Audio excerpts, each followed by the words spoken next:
inadequadas para torcedor e repórter. É um prazer.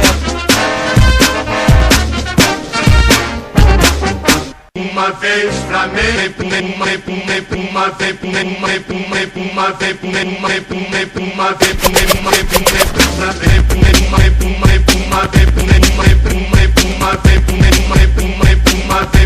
uma vez